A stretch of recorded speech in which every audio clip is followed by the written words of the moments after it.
efectos clínicos en una respuesta al brote de sarampión, donde también vamos a estar mencionando algunas actualizaciones sobre la situación regional del sarampión y las medidas claves. Mi nombre es Pamela Bravo, soy especialista en inmunizaciones acá en la OPS Washington. Y antes de iniciar la agenda de este webinario, vamos a darle la palabra a Fernando Revilla para que por favor nos pueda dar algunos avisos parroquiales sobre cómo poder aprovechar este webinario. Fernando, por favor. Gracias, Pamela. Bienvenidos todos. Este es un evento Zoom que tiene interpretación simultánea y también se va a grabar para posterior distribución. Para poder escuchar el lenguaje de su preferencia, les pedimos por favor que en la parte baja de su pantalla den clic en el icono del globo que dice interpretación y seleccionen el idioma de su preferencia. Muchísimas gracias y mucha suerte. Adelante, Pamela. Gracias. Muchísimas gracias. Muchas gracias, Fernando. Gracias, Fernando. Para continuar con la agenda de este webinario, vamos a pedirle al doctor Daniel Salas, nuestro gerente adjunto del Programa Especial de Inmunizaciones acá en la OPS Washington, que nos pueda dar las palabras de bienvenida. Doctor Salas, por favor. Sí, muchas gracias, Pamela, y bienvenidos todos a este importante webinario que vamos a estar compartiendo en los siguientes momentos. Ustedes saben que estamos celebrando la 24ª edición de la Semana de Vacunación de las Américas en este 2026. Es un evento siempre que nos une a todas las Américas a lo largo de todo el continente en pos de posicionar la importancia de las vacunas, de los programas de inmunización, de tener un mundo más protegido, más sano, con mejores oportunidades para todos, no solamente los niños. Claro que los niños son sumamente importantes y el esquema de vacunación infantil sigue siendo un baluarte en nuestros países, pero sabemos también que las vacunas empiezan a cobrar cada vez más importancia para otros grupos poblacionales, adolescentes, adultos mayores, mujeres embarazadas que siguen siendo clave en todo esto. Pero en medio de esta semana tenemos un brote muy importante de sarampión, un brote que empieza a surgir desde octubre del 2024 y en ese momento, en ese 2024, tuvimos 466 casos confirmados, pero hicimos un salto enorme en el 2025 y empezó el brote a surgir a otras partes desde Canadá y se extendió a Estados Unidos, se extendió a México, se extendió a muchos países de Latinoamérica, ha estado en Belice también en diferentes brotes. Y en el 2025 tuvimos alrededor de 15.000 casos, un poco menos. Y ya en solamente lo que va del 2026 estamos alcanzando 17.000 casos casi. Entonces ya estamos 2.000 por encima de todo lo que acumulamos en el 2025.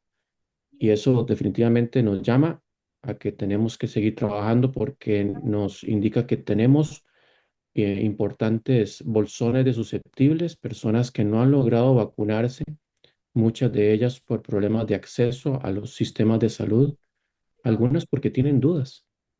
Y en eso sabemos que los profesionales de la salud somos los que tenemos todavía ese respaldo de la población, de que si sabemos cómo transmitir la confianza, la población termina creyéndole más al profesional de la salud, a las personas que trabajan en salud, que a las redes sociales. Pero si nosotros no lo hacemos, si nosotros callamos o no aprovechamos los momentos, pues lamentablemente los mensajes que llegan de forma equivocada, con una intención no correcta desde las redes sociales, empiezan a cobrar más importancia.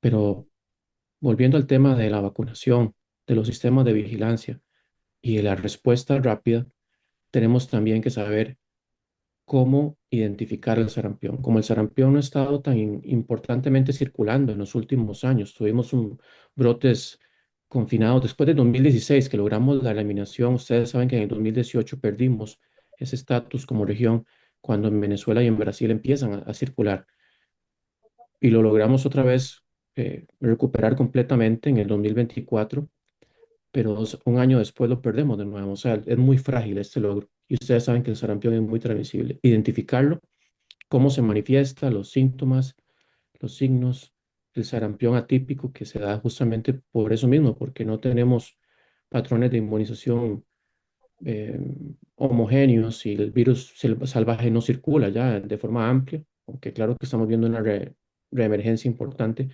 Es importante que los clínicos, las personas que trabajan en salud, lo logren identificar de nuevo. Y también es importante conocer, y en eso, para eso vamos a tener también entonces a Herminio Hernández, ahí lo vamos a presentar luego. Muchas gracias, Herminio, por haber aceptado la participación, al doctor Herminio Hernández. Y luego Ángela Gentile nos va a presentar la importancia también de las vacunas, de cuáles tipos de vacunas tenemos para poder inmunizar contra el sarampión y también algunas recomendaciones específicas. Entonces, dicho esto, de verdad que esperamos que este webinar vaya a ser muy de mucho provecho, además de lo que vaya a presentar los compañeros de la OPS, Álvaro y Gloria, en la parte epidemiológica de laboratorio y algunas importantes señales de cómo podemos responder mejor a estos brotes, pero que queremos que este webinario tenga esos aspectos clave. ¿Para qué? Para lograr avanzar hacia esa recuperación de, de la no transmisión del sarampión, que siempre van a haber casos importados mientras no haya erradicación, pero tenemos que saber cómo neutralizar, cómo controlar esos casos importados para que no trasciendan hacia una endemicidad. Y eso es lo que estamos tratando entonces de trabajar en esta semana de vacunación.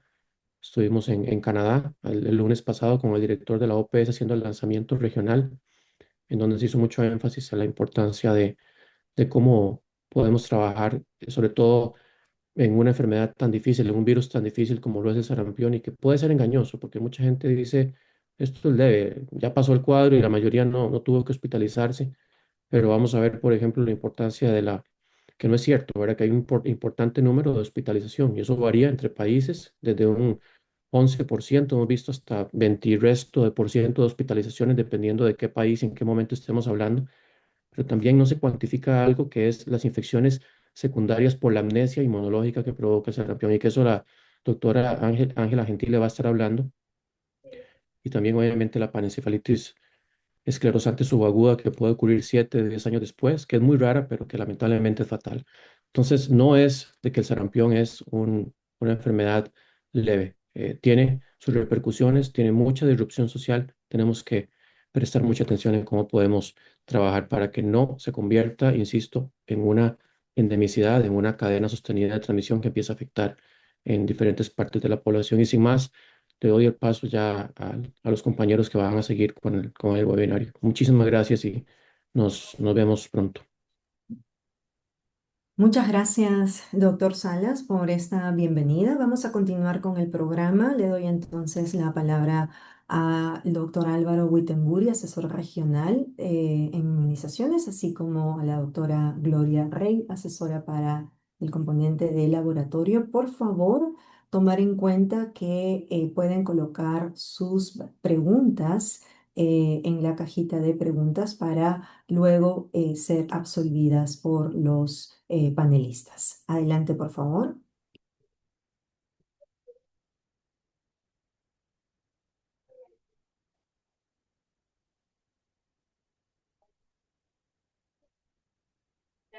¿Me confirman si pueden ver?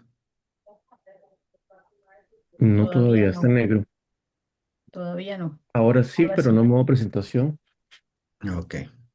Y a ver allí. Bien. Sí se ve, ¿no? Ahora sí, modo presentación. No, No, no aún. Tal no, vez ahora está sí. demorando. Eso, perfecto. Está- la conexión está un poquito lenta, esperemos que mejore.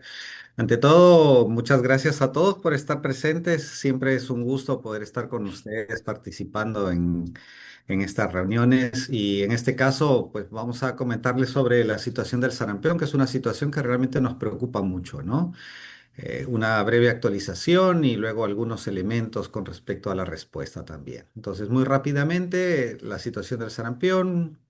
Gloria Rey nos va a hablar del cómo realizar las pruebas de laboratorio, un poco sobre la epidemiología molecular, también elementos rápidos de la respuesta, elementos importantes de la respuesta rápida y por supuesto también algunas consideraciones de cara a los eventos masivos, especialmente la Copa FIFA que se nos viene pronto.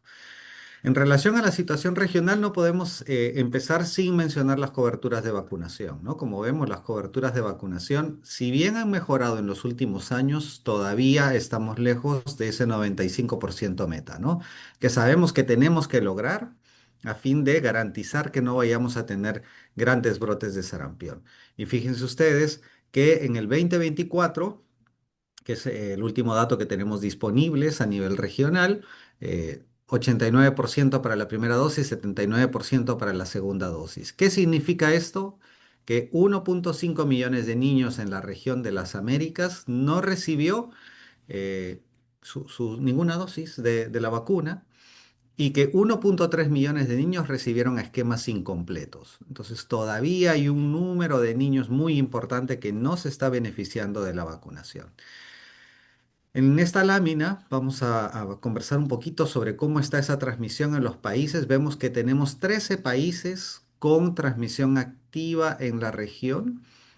Muy importante comentarlo, verlo ahí. Lamentablemente, son muchos países con brotes y muchos de estos países tienen transmisión sostenida a lo largo del tiempo. Entonces vemos como Estados Unidos tiene un número muy importante que viene desde el año 2025 de casos. Perú con un brote preocupante en la zona sur del país, frontera con Bolivia. México con un brote que está diseminado en prácticamente todos los estados del país, Guatemala también en todos los departamentos del país, un brote bastante importante, y Canadá que mantiene una transmisión también en el país. Bolivia con una transmisión muy bajita, pero todavía presente, ¿no? Como gota a gota, especialmente en Santa Cruz. Esta lámina es para mostrarles a ustedes que la tendencia de casos este año particularmente ha incrementado muchísimo. Estamos hablando de que tenemos 8 veces el número de casos que presentamos en el 2025 y ya el 2025 teníamos un incremento de 30 veces en comparación con el año 2024. Entonces, entre los dos, si comparásemos este año con el 2024, que fue un año de transmisión moderada, digámoslo así, estamos hablando de más de 90 veces el número de casos en lo que va de este año. Posiblemente y seguramente las fiestas de fin de año han tenido que ver con esta dinámica de transmisión, pero sobre todo la presencia de bolsones de susceptibles y población no lo suficientemente vacunada, ¿no? Con brechas en la inmunidad. Y en el lado derecho, en el gráfico derecho, ustedes pueden ver cómo están los países, cómo está esa tendencia semana a semana distribuida por países, con un incremento muy importante en la transmisión en México, este incremento sumamente preocupante en Guatemala y por supuesto la transmisión sostenida todavía en otros países como Canadá, como Estados Unidos y este brote en Perú hacia el final, hacia estas últimas semanas, ¿no? Fíjense aquí que si bien tenemos una caída en la notificación de casos en las últimas semanas, siempre hay que tener cuidado. Esto todavía estamos analizando y revisando con las autoridades nacionales sobre qué es lo que puede haber motivado esa caída tan abrupta en el número de casos y que usualmente no corresponde pues a un patrón epidemiológico usual. Vemos aquí cómo está la distribución por grupos de edad. Siempre los menores de 1 año son los que mantienen una tasa de incidencia más alta, obviamente porque es el grupo que regularmente no se vacuna y por eso muy importante implementar las acciones con la dosis cero en los escenarios donde hay transmisión activa y también dentro de las recomendaciones de viajeros, como vamos a ver. Y vemos aquí de todas maneras que la transmisión en los menores de 5 años se mantiene como muy importante, ¿no? Sin embargo, en la región, debido a la dinámica de transmisión que estamos teniendo, estamos viendo incidencias incluso hasta los 29 años que pueden ser preocupantes y en algunos países esto puede incluso ser un poco mayor. Entonces, muy importante aquí recordar que dependiendo del escenario epidemiológico, pues tendremos que ir orientando las acciones de respuesta. Esta gráfica para compartirles y comentarles con ustedes el riesgo de fallecimiento en función del sarampión. Nuevamente, sarampión no es una enfermedad leve, es una enfermedad que puede ser grave.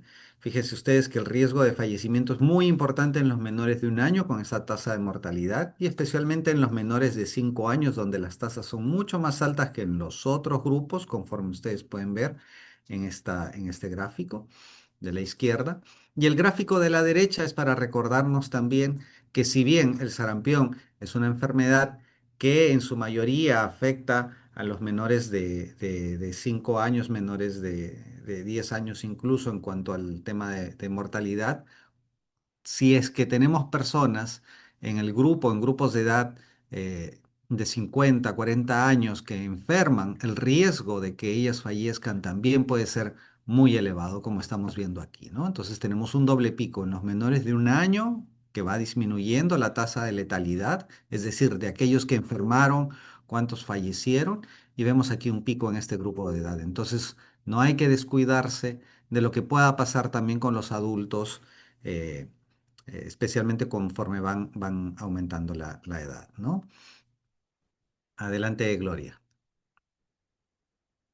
Gracias, Álvaro. ¿Me regalas la siguiente diapositiva? Básicamente, en esta diapositiva, la idea es que podemos observar cuáles son los tipos de muestras que se deben obtener de cada caso sospechoso de sarampión. Fundamentalmente, de todo caso, se debe recolectar siempre una muestra de sangre, pero además una muestra respiratoria, que puede ser un hisopado nasal, el hisopado faríngeo o nasofaríngeo, y también es deseable obtener una muestra de orina. Todo esto sencillamente para facilitar la realización de las pruebas del laboratorio y tener una oportuna confirmación, digamos, de los casos. Para cada una de estas muestras hay un tiempo de obtención que inicia, como lo hemos insistido en la vigilancia, desde el primer contacto con la institución de salud, pero que puede ir hasta 30 días después del inicio del exantema para el caso de la sangre o hasta 14 días después del inicio del exantema para la muestra respiratoria y hasta 10 días para la muestra de orina. Siguiente. En esta diapositiva podemos ver lo que es la red regional de laboratorios y la capacidad, digamos, la estructura. Esta red está conformada por un laboratorio mundial especializado en el punto rojo, 2 laboratorios regionales de referencia en los puntitos verdes y 21 laboratorios nacionales. Pero al mismo tiempo hay algunos países que tienen laboratorios subnacionales. En total tenemos cerca de 114 laboratorios alrededor de la región que realizan estas pruebas. En la derecha pueden ver ustedes la capacidad diagnóstica, que básicamente se fundamenta en pruebas serológicas para la detección de anticuerpos, IgM, IgG, y pruebas virológicas que van desde el cultivo viral hasta las muestras, hasta las pruebas de moleculares como PCR y secuenciación. Siguiente. Esta lámina y fundamentalmente la lámina de la izquierda nos ilustra los marcadores biológicos de la infección por el virus de sarampión. En el eje de las X se ilustran los días. Notar que el día que inicia el exantema se reconoce como el día cero. Es muy importante, por tanto, tener siempre evidencia de cuándo inicia el exantema en el caso. Y también recordar que realmente lo que esperamos es que la fiebre se presente antes del exantema y esta fiebre se puede presentar hasta 3 días antes y es por eso que aparecen allí los números en negativos. En el eje de la Y se observa la proporción de resultados positivos según los marcadores biológicos de infección. Pero fíjense en ustedes que para el día cero, la mayor positividad la tienen las pruebas de detección del RNA viral y el cultivo viral. En pocas palabras, en los momentos más cercanos al inicio del exantema son mucho más eficientes detectar el RNA viral o intentar hacer un cultivo viral. Esta positividad va decayendo con el tiempo, pero por el contrario, si observamos la curva de anticuerpos, los primeros anticuerpos que se producen son los tipo IgM y estos anticuerpos, la positividad aumentando día a día y alcanza para la IgM cerca de un 100% para el día 4 o 5. O sea, si obtenemos muestras después de este tiempo, con certeza, digamos, una detección de anticuerpos IgM nos va a permitir confirmar un caso. A la derecha se observan los criterios de confirmación por laboratorio. Ahí hay varios criterios listados, pero es fundamental recordar que una sola prueba positiva es suficiente para confirmar un caso con una infección reciente por sarampión. No se requiere realizar toda la batería de pruebas que están disponibles en el laboratorio. La siguiente. Y a continuación, lo que podemos observar es una distribución mundial de los genotipos. Y es importante recordar que el virus de sarampión es un virus RNA, pero es monotípico, quiere decir, solamente hay un serotipo. Sin embargo, tiene algunas variaciones genéticas y estas variaciones lo han permitido clasificarse en 24 genotipos diferentes. Haciendo la secuenciación y la documentación de los genotipos virales, lo que vemos en el mapa es que los países que están en color amarillo son los países que han reportado brotes de sarampión durante los últimos 12 meses. Y el círculo son los países que reportan genotipos asociados a esos brotes de sarampión. Notar que el genotipo B3 aparece en color naranja, en el círculo naranja, y el genotipo D8 en color azul. Siguiente. Y en esta diapositiva, sencillamente para ver la secuencia que ha sido reportada por países de la región de las Américas en este periodo 2024 hasta hace un par de semanas del 2026.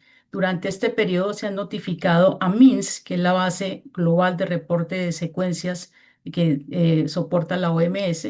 Los países han reportado 3.469 secuencias genéticas del virus, pero básicamente corresponden estas secuencias a dos genotipos, el genotipo B3, nuevamente en naranja, y el genotipo D8 en azul. A la derecha ven ustedes la distribución, digamos, y la proporción de esas secuencias a través del tiempo. La mayor proporción definitivamente ha sido designada o ha sido asignada al genotipo D8. Siguiente. Y adentrándonos un poquito más en esta parte molecular, en la parte superior ven ustedes lo que es la curva epidemiológica de la distribución de genotipos B3. Ustedes aprecian allí en el eje de las X, digamos, las semanas epidemiológicas, pero ven también que hay una gran variabilidad de colores.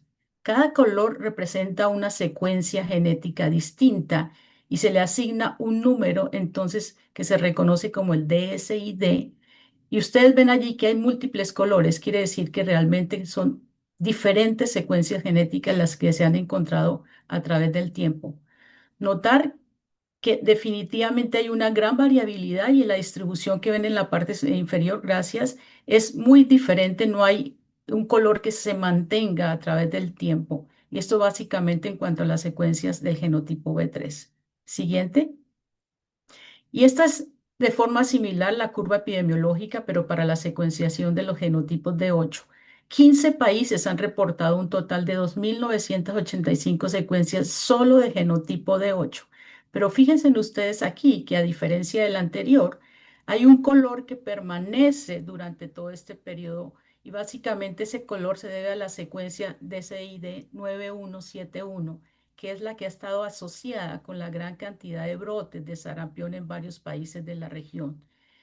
Sin embargo, ustedes pueden ver también que hay algunos colores azules un poco más suaves y esto se debe a que se han reportado algunas secuencias con uno o dos nucleótidos de diferencia comparado con la secuencia 9171.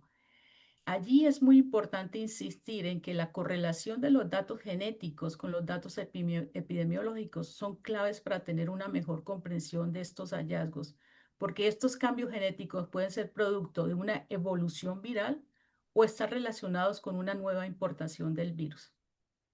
Vuelvo a ti, Álvaro, gracias. Gracias, gracias, Gloria. Muy bien, entonces rápidamente vamos a revisar elementos claves de la respuesta. Estos son aspectos que no debemos olvidar. El sarampión es muy contagioso, el sarampión avanza muy rápido. El sarampión tiene un periodo de transmisibilidad más o menos amplio, entonces, además de que tiene ciertas facilidades desde el punto de vista de transmisión, como el permanecer infeccioso, en permanecer infectante en el aire, flotando en el aire durante algunas horas, ¿no? Entonces, muy importante considerar que las actividades de prevención y control deben ser inmediatas. Entonces, si bien podemos tener, por ejemplo, un día cero con la detección e identificación de un caso sospechoso, realmente tenemos que comenzar las actividades de investigación, de confirmación de casos lo antes posible, así como las acciones de control inmediata a través de las actividades de vacunación selectiva, que pueden ser la vacunación de bloqueo o la vacunación de barrido, ¿no? Dependiendo de cómo esté ese escenario. Mientras más tiempo demoremos, más complejo es el escenario y posiblemente mayor el gasto y la inversión en recursos que vamos a tener que realizar. De Brasil, por ejemplo, en estos brotes del año 2018 al 2020 nos quedan estas lecciones aprendidas, ¿no? El país tuvo que intervenir o invertir 108 millones de dólares para responder a estos brotes, aproximadamente $3.000 por caso.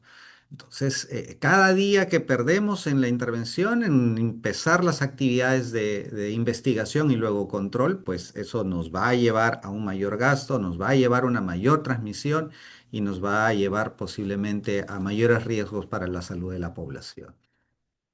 Entonces, muy importante considerar establecer rápidamente este incidente de comandos, este comando de incidentes, ¿no es cierto?, dentro de las primeras 24 a 72 horas para que coordinen las actividades de vacunación, vigilancia, laboratorio. Ustedes saben que en los ministerios de salud no necesariamente todos estos equipos están integrados y pueden tener dificultades o desafíos para la coordinación, ¿no? Entonces, el tener un mecanismo claro que facilite esta coordinación e intervención es esencial.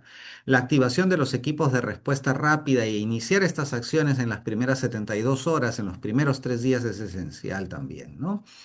La vacunación que debe implementarse, sea vacunación de bloqueo, la vacunación de barrido, dependiendo de este escenario epidemiológico, es también sumamente importante, ¿no? Si tengo un casito o es un caso aislado, pues posiblemente una vacunación de bloqueo sea suficiente, pero si ya estamos teniendo un mayor número de casos, si estamos viendo que la vacunación de bloqueo no está siendo efectiva para evitar la transmisión, entonces tenemos que ampliar las actividades y seguramente tendremos que considerar actividades como el cambio de horarios en la vacunación o los días de vacunación, incluyendo los fines de semana.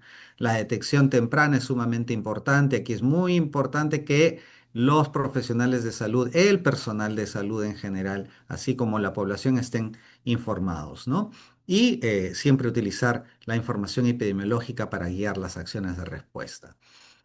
Hay unas recomendaciones que han salido hace poco por parte de la OPS, recomendaciones realizadas por el Grupo Estratégico Asesor de Inmunizaciones de la región en cuanto al uso de las vacunas.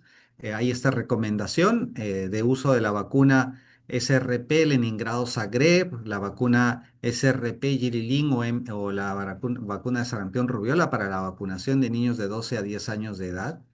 Eh, Obviamente se prefiere el uso de la vacuna SR o la vacuna SRP Lin a partir de los 10 años de edad. Sin embargo, si no contamos con ninguna de estas vacunas y la que tenemos es la SRP Leningrado Zagreb, esa vacuna es la que tenemos que utilizar para vacunar a los diversos grupos que consideremos o que identifiquemos que están afectados por el brote. Entonces, los países pueden optar por el uso de esta vacuna para vacunar de los 10 años a más. Muy importante que los órganos asesores dentro de cada uno de los países realicen una evaluación y una valoración de antemano, no esperar al momento del brote para poder tener ya una recomendación también brindada y que facilite la actividad de los equipos locales, ¿no? En cuanto a las recomendaciones para la FIFA, queríamos aquí comentarles algunas consideraciones antes del viaje, ¿no? Que todos los viajeros a partir de los 6 meses de edad, sabemos que la Copa se va a realizar en 3 países que mantienen actividad en la transmisión del sarampión, que son activos. Entonces, muy importante que todas las personas a partir de los 6 años de edad se vacunen, ¿no es cierto? Reciban una dosis, si es que no tienen su esquema completo. Si tuvieran su esquema completo, y eso lo pueden probar mediante un carnet de vacunación, pues no hay ningún problema, ¿no? Pero si no tienen su esquema completo, si tienen dudas de que tengan un esquema completo, es muy importante que reciban una dosis. Idealmente esta dosis debería recibirse 2 semanas antes del viaje, pero eso no significa que si ya queda menos de 2 semanas de tiempo para el viaje ya no se vacunen, no, tenemos que vacunar de todas maneras igual, ¿no? Muy importante considerarlo. En cuanto a las autoridades de salud, se les recomienda también que informen a los viajeros sobre los signos y síntomas de sarampión para que la misma población también esté atenta y pueda autorreportarse en el caso de presentar alguno de los signos y síntomas, fiebre, erupción, exantema y por supuesto lo que es coriza, ¿no es cierto?, conjuntivitis, eh, entre otros, ¿no? La tos. En cuanto al momento del viaje, si se presentara alguno de los signos y síntomas de la enfermedad, es muy importante que los viajeros busquen atención, ¿no? Busquen atención médica, acudan y solamente van a poder acudir si es que están enterados, si es que están informados de cuáles son estos signos y síntomas. Por supuesto, también ahí evitar contacto con otras personas desde 7 días antes, hasta 7 días, bueno, antes no, perdón, desde la presentación de la fiebre y el exantema hasta 7 días después de eso. Eh, Consideramos 7 días porque sospechamos o podríamos sospechar no solo de sarampión, sino también de rubeola. Entonces son dos enfermedades muy importantes en cuanto a nuestras iniciativas de eliminación. Entonces, muy importante que durante este periodo mantengan aislamiento y utilicen mascarilla, ¿no? Para tratar de reducir el riesgo de transmisión. Y por supuesto, permanecer en el lugar donde las personas estén hospedadas, excepto por supuesto para visitar al doctor durante este periodo de transmisibilidad. Evitar los lugares públicos. Y si los viajeros sospechan que han contraído la enfermedad al momento de regresar a sus países de origen, pues también deben permanecer en casa y, por supuesto, contactar con los servicios de salud e informarles acerca del viaje, ¿no?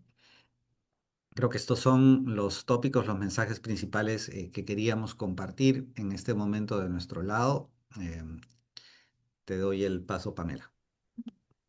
Muchísimas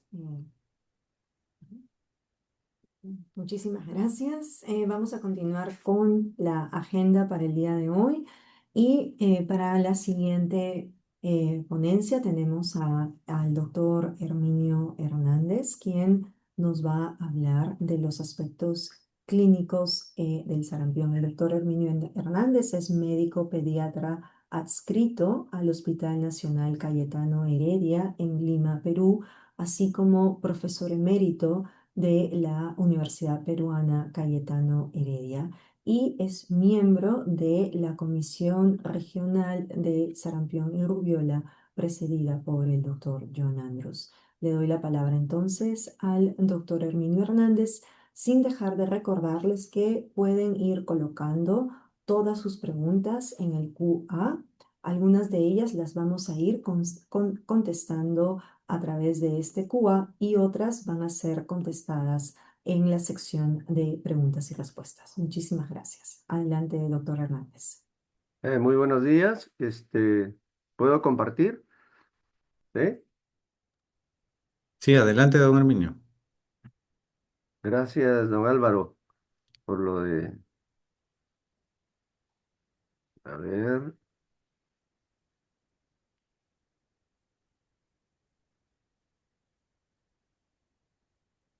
¿Estamos creo que en pantalla completa? Sí, se ve bien. Perfecto. Muy bien, entonces vamos a hablar de aspectos clínicos de una enfermedad que, como ya ha sido mencionada, es viral, es muy transmisible y que en su forma de presentación clásica es una sucesión de 3 etapas, donde cada etapa dura 3 a 5 días y que estas etapas son pues los pródromos, el brote y la seca o descamación. Esta enfermedad es una enfermedad que se adquiere, como ustedes conocen, a través de secreciones respiratorias, aerosoles que se emiten al toser un enfermo. Entonces esto ingresa y se va a producir una infección de todo el tejido linfoide de la orofaringe, produciéndose una primera viremia que va a invadir a todo el sistema linfático de todo el organismo, donde se va a producir una segunda viremia. Esta va a invadir fundamentalmente pulmones, el sistema digestivo y también la parte urinaria.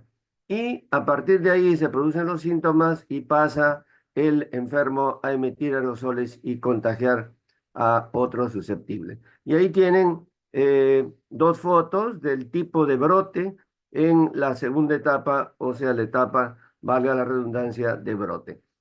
En los tiempos actuales deberíamos considerar 2 formas de presentación: la presentación clásica y la presentación de sarampión modificado.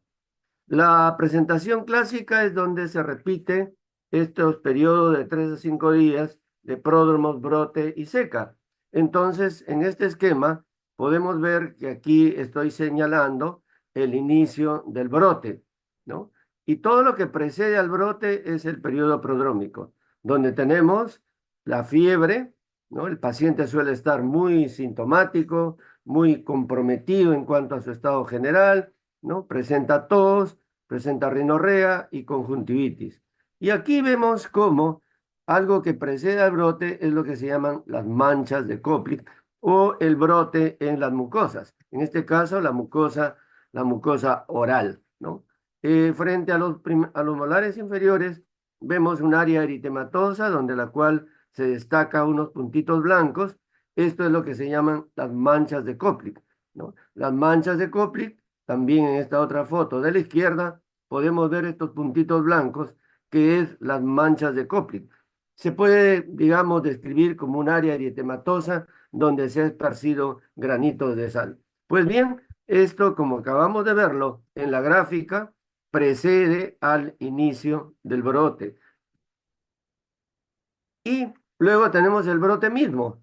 En el brote también, en esta forma clásica, es un brote que va a generalizarse recién en el tercer día. El primer día el brote está en la cara, el cuello, ¿no? El segundo día en el tronco y recién en el tercer día el brote se generaliza para todo el cuerpo. Esta evolución es realmente característica de sarampión y que ayuda mucho, sobre todo cuando se tiene la etapa prodrómica precedida y una secuencia cefalocaudal del brote mismo.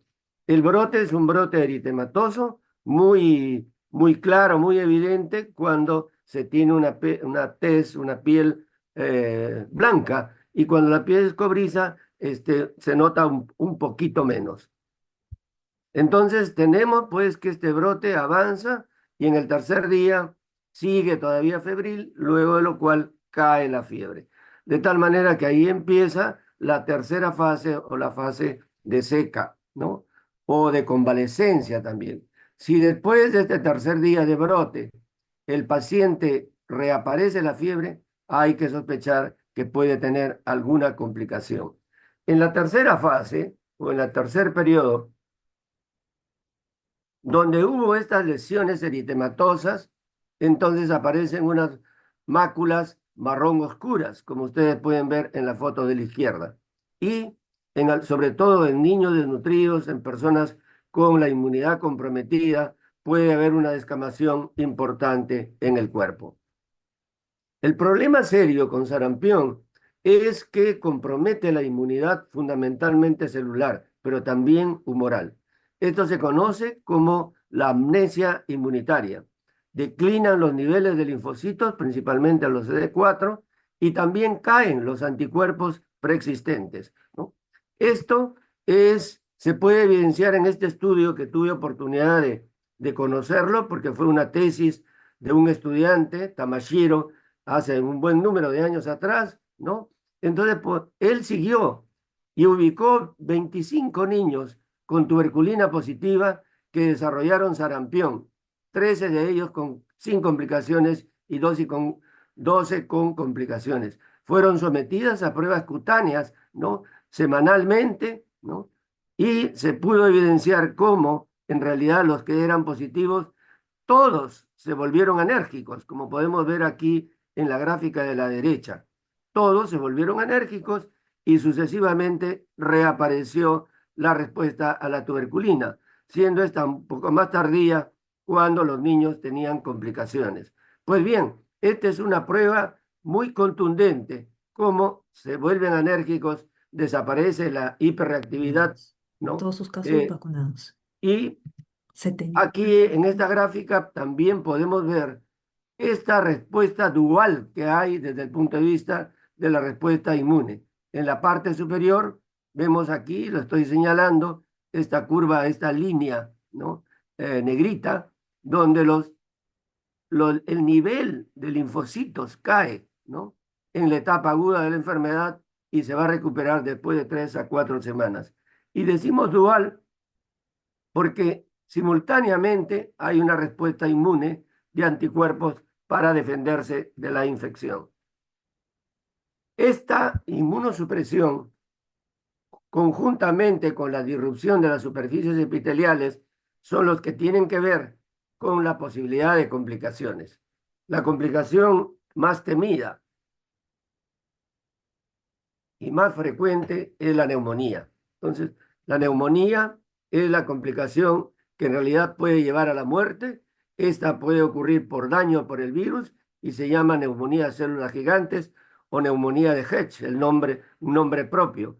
Pero también puede ser por complicaciones bacterianas o por ambos, el virus de sarampión y las bacterias que pueden ser estreptococo, estafilococo y neumococo.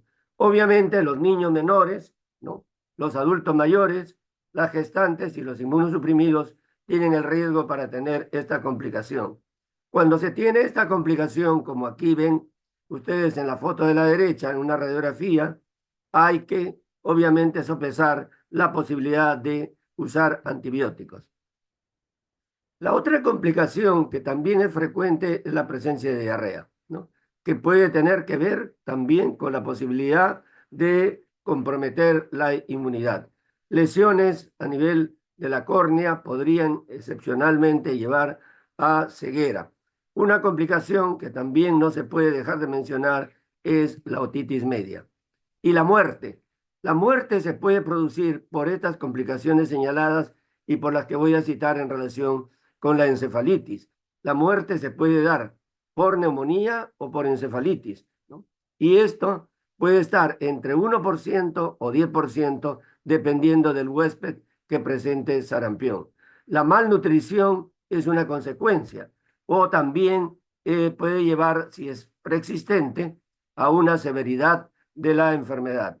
Las otras complicaciones, como ustedes pueden ver, son menos frecuentes en comparación con las anteriores, son las encefalitis postinfecciosa o la encefalitis a cuerpos de inclusión.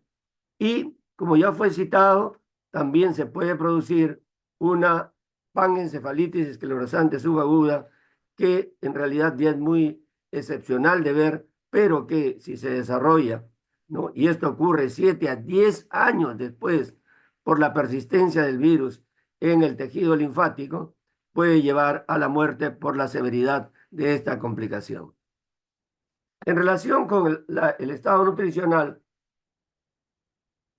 se menciona que hay una bidireccionalidad, puesto que si hay malnutrición previa, contribuye a severidad de las complicaciones, pero también las complicaciones mismas pueden llevar a malnutrición por efectos de las infecciones. Esta es una casuística de un brote en Alemania, donde 115 niños requirieron en el 2006 en toda Alemania hospitalización. Y aquí podemos ver, pues, que la complicación más frecuente fue neumonía. En esta serie, que en realidad lograron conseguir 96 historias, se señala que 2 niños fallecieron por encefalitis por cuerpos de inclusión, meses después de haber tenido previamente hospitalización por neumonía. Entonces, la severidad de sarampión se va a dar en niños lactantes y adultos, ¿no? En desnutridos, sobre todo si tienen hipovitaminosis A, condiciones de inmunosupresión. La gestación es un grupo etario, un grupo especial de riesgo alto. Si por alguna razón alguna población nunca ha tenido exposición, esto va a llevar a una letalidad sumamente alta, como se ha señalado en la parte histórica de sarampión. El virus de sarampión no es teratogénico. La gestante puede hacer una infección que puede llevar a muerte fetal, a retardo del crecimiento, a parto prematuro, a complicaciones en la misma madre, como neumonía, ¿no? Generalmente 2 o 3 veces más frecuente que en otros grupos, ¿no? Y por lo tanto a muerte materna. Hemos mencionado previamente la forma clásica. Entonces vamos a mencionar una forma que hay que tenerla en cuenta en los tiempos actuales, ¿no? Es una forma atenuada de la infección. Ocurre en personas con inmunidad parcial que recibieron una dosis o fueron vacunadas años anteriores o que recibieron transfusiones o inmunoglobulinas. Las manifestaciones clínicas suelen tener la misma secuencia, pero son más leves. Algunos síntomas o signos pueden estar ausentes. El periodo de incubación es un poquito más prolongado. Lo habitual es de 7 a 10 días. Aquí puede ser entre 2 y 3 semanas. Las complicaciones son infrecuentes, pero el pero es que son una fuente de infección. Y esto ya fue descrito hace muchos años por Krugman en su texto de enfermedades infecciosas en la infancia. Voy a citar un caso que tuve ocasión de verlo. En el año 19, en el 2019. En el 2018 el Perú tuvo un buen número de casos a partir de un brote que se inició también, curiosamente, en Puno, ¿no? Pues bien, esta es una niña de un distrito de acá de Lima, de 5 meses. Su primer día tuvo fiebre y diarrea, el segundo día diarrea y brote, pero no tuvo tos, no tuvo conjuntivitis, no tuvo coriza. El tercer día tiene este brote generalizado, ¿no? Y el cuarto día que tengo oportunidad de verla, la niña estaba muchísimo mejor. El brote se había empezado a apagar. Estas son fotos, ¿no?, tomadas por la mamá y que obviamente nos autorizó a usarlas para cualquier capacitación. Cuando veo a esta niña en su cuarto día, yo me dije, esto no es sarampión. Pero luego dije, excepto que la madre haya tenido sarampión. Y efectivamente la mamá había tenido sarampión a los 6 años, ¿no? Y cuando ya vimos a esta niña, ya tenía un PCR positivo. Es decir, no había duda. La mamá le dio inmunidad pasiva por haber tenido la enfermedad cuando ella era niña. Y además porque se había vacunado, ya que en el 2019, después del brote del 2018, en el país hubo realmente una campaña importante y nacional contra sarampión. Y aquí está el contacto epidemiológico. Esta niña se había caído de la cama y fue a una clínica y fue ubicada al costado de una peruana que venía de España y que en realidad venía trayendo sarampión. Es decir, esta niña tenía realmente el antecedente epidemiológico, algo que es sumamente importante. Tenía PCR positivo documentado, pero no tenía obviamente el cuadro clásico, sino el cuadro de sarampión modificado. Esta es una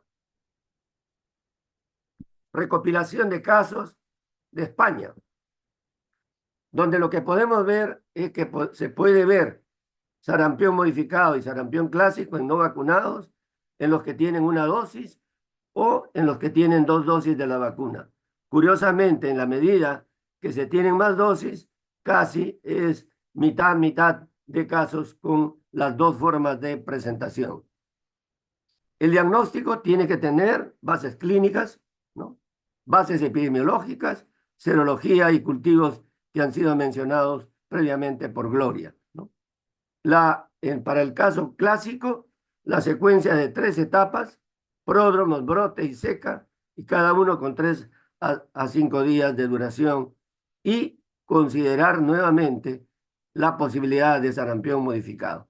Recordar que la parte epidemiológica, el contacto con viajeros de áreas endémicas o con brotes, es fundamental para el diagnóstico, así como la posibilidad de viajes.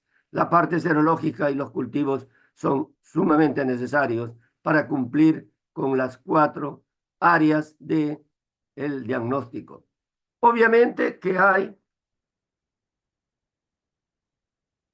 otros brotes que tienen brote y fiebre, y por lo tanto es necesario tenerlos en cuenta en el diagnóstico diferencial. Rubiola es un brote generalizado en el primer día y desaparece en el tercer día, casi no tiene pródromos, no produce mucha sintomatología, ¿no? Pero la preocupación es que la infección en la gestante puede llevar a producir una serie de malformaciones en el sistema nervioso central, oculares, cardíacas y otras que se conoce como el síndrome de rubiola congénita. Y ustedes tienen ahí la comparación, ¿no? A la izquierda, un brote de rubiola puntiforme, no tan eritematoso como el brote de sarampión que se define como morbilliforme. Infecciones por estreptococo, faringias o de piel, impétigo, ¿no? Simultáneamente, como ustedes pueden ver en la gráfica de la derecha, simultáneamente con la infección se produce el brote y fiebre elevada, ¿no? Un brote que es fundamentalmente central, ¿no? Es un brote que se menciona y se dice, y lo he visto, que cuando uno toca la piel del brote es como si tuviera tocando una superficie de una lija. Se produce la lengua infresa y característicamente, después de 3 a 5 días de brote o de este cuadro de escarlatina, se produce una descamación muy particular en palma de manos y planta de pies. El asunto está que esta infección es una infección bacteriana y que requiere antibióticos penicilina para evitar complicaciones post-estreptocócicas. Otra infección viral, la mononucleosis infecciosa, algunas veces puede tener un brote, ¿no? Característicamente hay que ver el hemograma y ver los linfocitos atípicos, que son claramente diferentes de los linfocitos normales. Hay un brote muy particular, ¿no? Se trata de lactantes que tienen 6 meses, año y medio, donde tienen fiebre muy alta, 39, 40 grados, 3, 4, 5 días. Y como ustedes pueden ver gráficamente, la fiebre cae y en ese momento que cae la fiebre, aparece un brote generalizado que puede durar 8, 12 horas o hasta 3 días, ¿no? Y por la forma de presentación, que al ceder la fiebre aparece el brote, se conoce como exantema súbito, sexta enfermedad, y es producida por un herpes humano tipo 6. Los enterovirus pueden tener algunas veces una curva bifásica de molestias respiratorias, molestias digestivas, ¿no? Y las manifestaciones reaparece luego de 1 o 2 días de estar casi asintomático. Esto se conoce como curva bifásica. Pueden algunas veces presentar compromiso del sistema nervioso central y también puede algunas veces presentar brotes, es decir, estamos hablando de infecciones por enterovirus. Los parvovirus B19 tienen una forma de presentación relativamente característica, ¿no? Es un brote que es fundamentalmente periférico. Aquí tienen un antebrazo, una foto de un antebrazo con el brote característico, pero lo que más caracteriza es que se tratan de niños mayores o de adolescentes donde hay un eritema muy marcado en ambas mejillas. Estamos hablando de eritema infeccioso o quinta enfermedad por parvovirus. Los flavivirus pueden dar brotes que se parecen a rubiola o se parecen a sarampión, ¿no?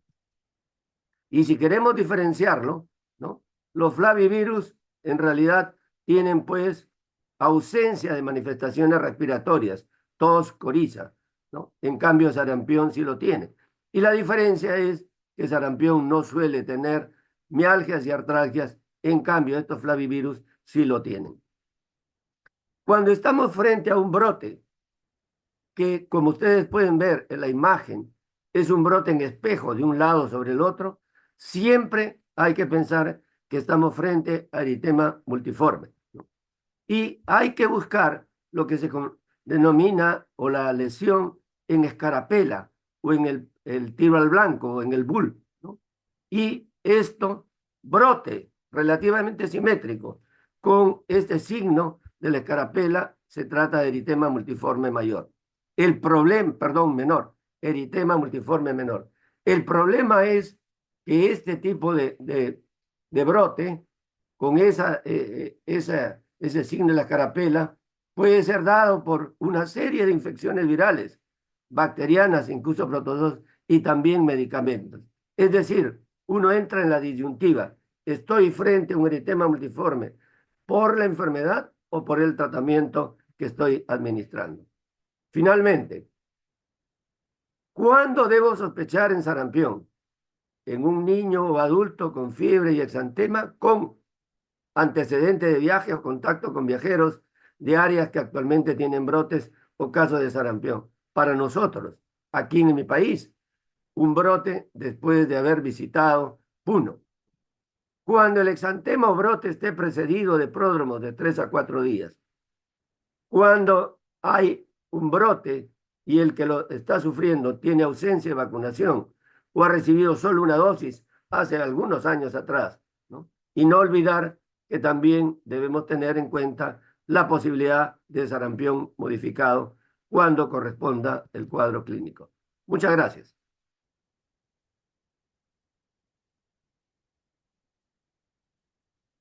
Muchísimas gracias, doctor Herminio Hernández.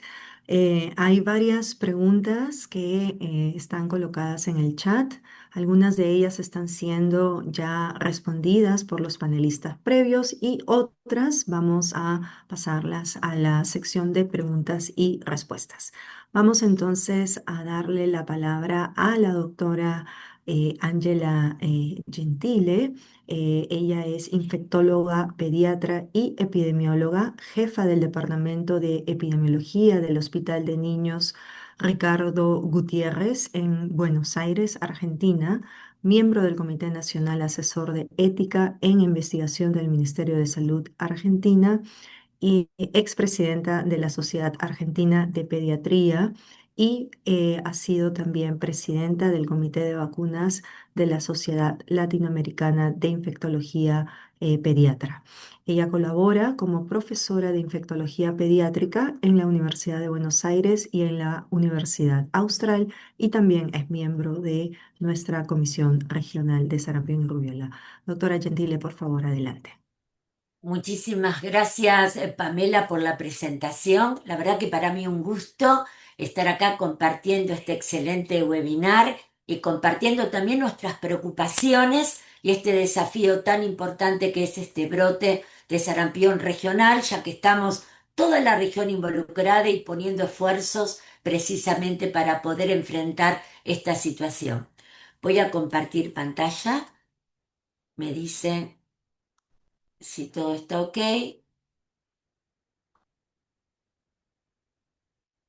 ¿Se ve completa la imagen?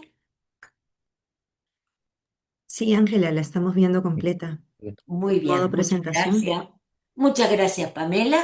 Vamos entonces en los próximos 20 minutos a cómo enfrentamos este desafío, porque después que los que nos comentó precisamente Herminio, esta enfermedad de tan alta transmisibilidad, en la cual prácticamente el virus se queda suspendido por horas, y yo recordaba nuestro último brote en Argentina, los últimos 35 casos donde entra un adulto a hacerse una placa que estaba con sarampión, aún no diagnosticado, un turista, sale del área, entra a la hora y media, un lactantito que se va con una placa de tórax bajo el brazo de su mamá y aparte con un sarampión.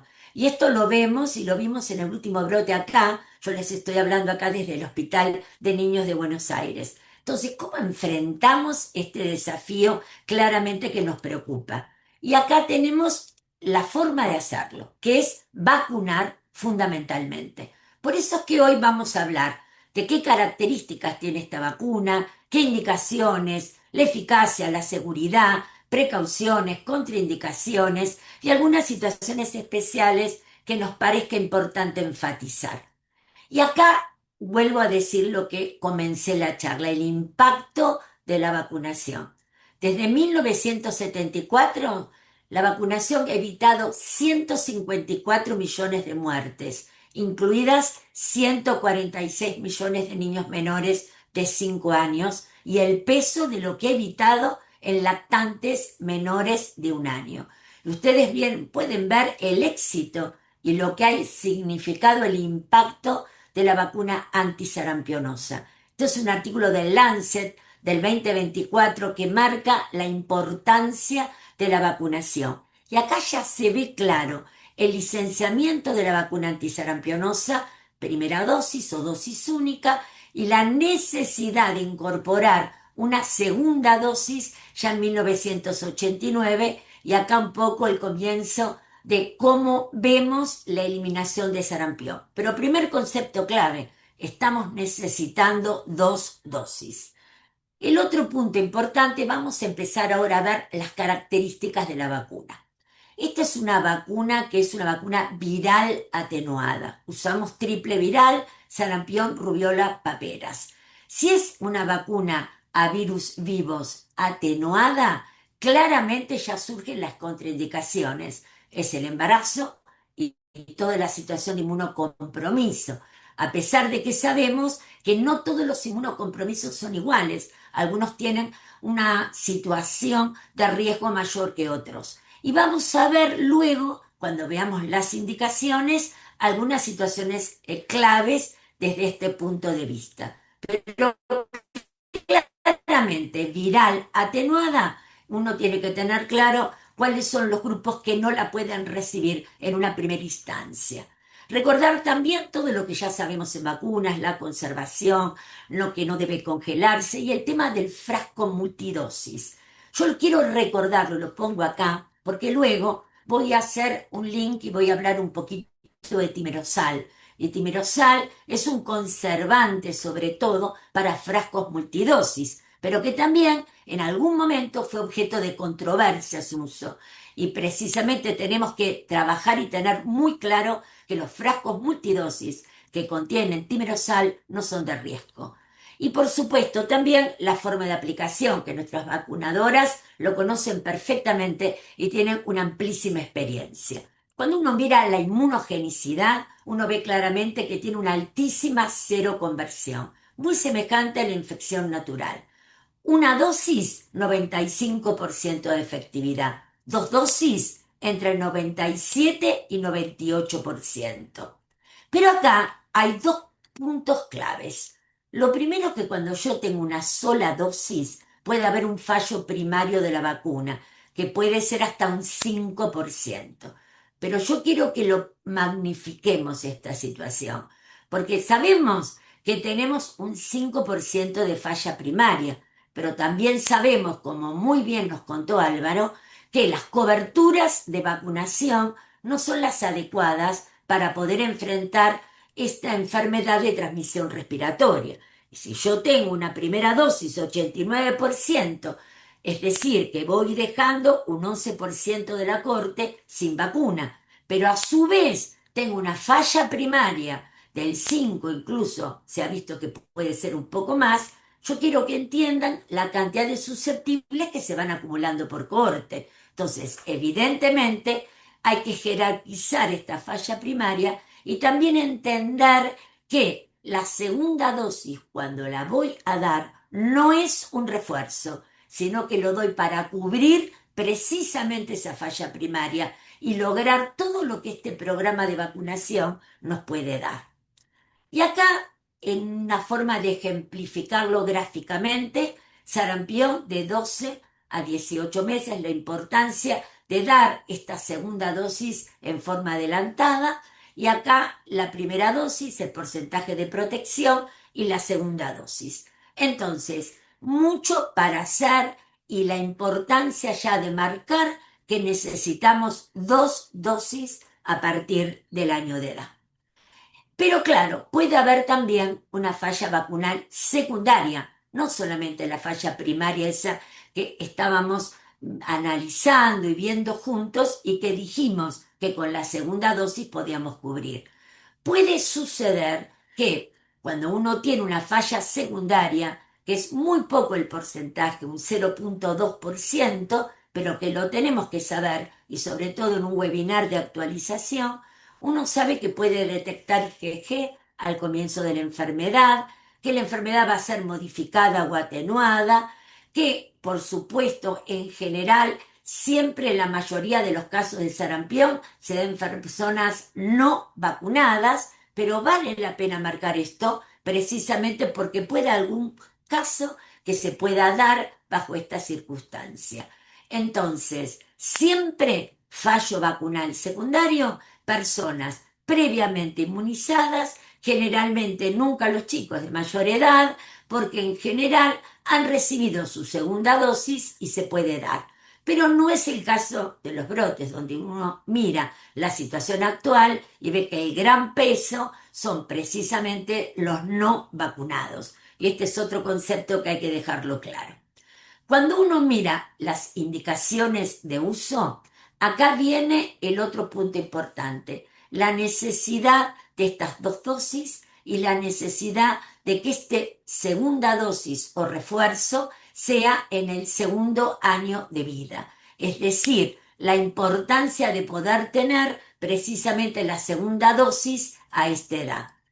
Tener 2 dosis de vacuna triple viral o una de triple y una de doble viral es clave para poder decir que tenemos un esquema completo.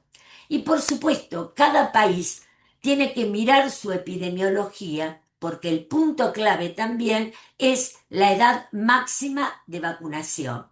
¿Podemos vacunar a adultos mayores? Absolutamente sí. Sin embargo, cada país, en base a sus datos previos, cada país en base a la circulación que ha habido, a las coberturas de vacunación, han fijado cuál es el año a partir del cual ya no es necesario vacunar. Por ejemplo, en Argentina, los nacidos antes de 1965 no es necesario vacunarlos. Es por eso que es muy importante tener clara la epidemiología y por otra parte también tener absolutamente claro qué pasa con las coberturas de vacunación y cómo se han ido obteniendo. Y en general ese dato los países lo tienen disponibles y lo ponen en sus lineamientos técnicos. Y acá, para entender un poquito, una sola dosis, incluso en edades óptimas, y si incluso uno la da a partir de los 9 meses, puede llegar a dejar una falla primaria del 15%. Y eso también es otro punto que quiero marcar. En general estamos recomendando a partir de los 12 meses. Si uno la da a los 9 meses, va a tener seroprotección, pero esta es menor, 88.7% a las 4 a 6 semanas. Entonces la vacunación a partir del año en la cual ya no hay interferencias de anticuerpos maternos, es donde logra su mejor efectividad. Entonces, la eficacia y la seroconversión mantienen correlación directa con la edad de administración de esa primera dosis en el esquema. ¿Por qué damos la segunda dosis? Y acá lo vemos con toda claridad. Vamos a cubrir esa falla primaria de la vacuna y así tener poblaciones menos vulnerables. Y miren un poco acá este esquema que marca la diferencia entre tener una dosis o tener 2 dosis. La seroprotección, ustedes la ven con una dosis, 89%, 2 dosis, 100%. Por otra parte, también el perfil de susceptibilidad, porque si yo tengo menos seroprotección, voy dejando bolsones de población susceptible, con 2 dosis esto es mínimo, y claramente si quiero eliminar la enfermedad, requiero un esquema rutinario robusto, y eso se da con 2 dosis. Por otra parte, también es importante el seguimiento poblacional y demuestra que la segunda dosis va a dar una memoria inmunológica altamente sostenida por décadas. Es decir, que si yo me vacuné en la etapa pediátrica o más tarde y soy un adulto y aparecen brotes, pero yo tengo previamente 2 dosis, me puedo quedar tranquilo porque recuerden que no es solo la respuesta de anticuerpos, sino también la respuesta celular. Entonces sabemos que hay memoria inmunológica y sabemos que va a estar adecuadamente protegido. Por eso que no son necesarias las revacunaciones luego de un esquema completo de 2 dosis. Si continuamos, el otro punto que siempre preocupa es el uso simultáneo con otras vacunas, ¿no es cierto? Y acá siempre a recordar el tipo de antígeno. Si yo tengo vacunas a virus vivos atenuados, como es esta, si tengo que dar otra vacuna viral atenuada, como puede ser varicela o fiebre amarilla, o juntas con intervalos, si no, de 4 semanas. Con el resto de las vacunas no tenemos ningún problema. Es decir, que si estamos en campaña de influenza, que es una inactivada, si tenemos que vacunar a un chiquito con una vacuna pentavalente o quíntuple, bueno, evidentemente no tenemos ningún tipo de problemas con los intervalos porque estamos dando una viral atenuada con una vacuna que es de antígeno no replicativo. Es por eso la importancia de tener claro el tipo de antígeno con el cual estamos trabajando. Y recordemos que la administración de la segunda dosis es independiente de la cobertura que haya en el país de la primera, por todos los fundamentos que ya comentamos. Pero claro, si uno tiene pacientes en los cuales se ha recibido una gama antitetánica o, por ejemplo, la enfermedad de Kawasaki, en la cual uno da inmunoglobulinas a muy altas dosis, evidentemente uno sabe que el intervalo para dar una vacuna viral atenuada, en este caso triple viral o doble viral o varicela, va a variar de acuerdo a la concentración de estas gamas que uno ha dado. No es lo mismo dar una gama a 400 miligramos kilo en un Kawasaki, en el cual es tan alta la concentración que uno tiene que esperar para dar una viral atenuada mucho más tiempo, entre 8 u 11 meses, a dar una gama estándar o bien otro tipo de situaciones en las cuales el intervalo en meses es menor. Es por eso que esto hay que tenerlo en cuenta en las indicaciones. Punto clave. Si administro la vacuna en caso de que ya la haya recibido, por ejemplo, recibió 2 dosis previas y no lo sabía, no tiene carnet, lo perdió o se la dio, no hay riesgo aumentado. Si administro una vacuna en caso de ya haber cursado la enfermedad, no hay ningún riesgo aumentado. Elevará anticuerpos y será un estímulo, simplemente. No hay riesgo, es segura. Y las personas inmunizadas no transmiten el virus vacunal. Siempre ha habido mucho problema con un chiquito vacunado y la mamá embarazada. El vacunado no transmite el virus vacunal, que ese es otro concepto importante. Son vacunas que tienen, por supuesto, como ya dijimos, como toda viral atenuada, sus contraindicaciones, reacciones alérgicas graves, el embarazo. Si bien aclaro que si una mujer embarazada fuera vacunada inadvertidamente, hubiera vacunado, hubiera estado embarazada al recibir la vacuna 4 semanas con posterioridad a la administración de esa vacuna, no hay razón para interrumpir el embarazo. Otra contraindicación es la inmunodeficiencia grave, ahí tienen un poco el listado, y el síndrome febril moderado o grave. Contraindicaciones que también tenemos que tener claro, si uno tiene fármacos inmunosupresores, aquí hay que consultar porque hay diferencias entre anticuerpos monoclonales y diferentes esquemas inmunosupresores que es importante tener en cuenta. Y lo que es importante en el caso de VIH son chicos y adultos que se los puede vacunar, y ahí lo tenemos que mirar muy bien el recuento de CD4, porque de acuerdo al tipo de recuento y de acuerdo a la edad, como ustedes lo ven muy bien en la placa, uno sabe que puede llegar a vacunar. Y eso también, porque son chicos que tienen que estar protegidos, adultos que tenemos que proteger. En las precauciones, siempre mirar, no vacunar si está cursando una enfermedad aguda con fiebre, porque también es una forma de proteger la vacuna, porque si bien puede haber respuesta, a lo mejor luego en el tiempo esa enfermedad febril se traduce en un diagnóstico más importante o más grave y es muy difícil después dejar de ligar un poco esa situación con la administración de vacuna. Tenemos que trabajar mucho en confianza en vacunas. Ya hablamos de los hemoderivados, hablamos del inmunocomprometidos y en relación a tuberculosis, que hay un aumento muy importante en la región y en muchos países. Recuerden que los pacientes a los cuales se les ha diagnosticado TBC deben iniciar tratamiento previo a recibir la vacuna triple viral. Y eso también es un punto importante a tenerlo en cuenta. Falsas contraindicaciones. Tenemos que estar preparados para esto, porque claramente la lactancia no es una contraindicación. El embarazo, como yo ya dije, el virus vacunal no se transmite. Tampoco hay una falsa contraindicación cuando hablan que es un conviviente de inmunocomprometido. Por el contrario, un conviviente de inmunocomprometido tiene que tener todas sus vacunas al día.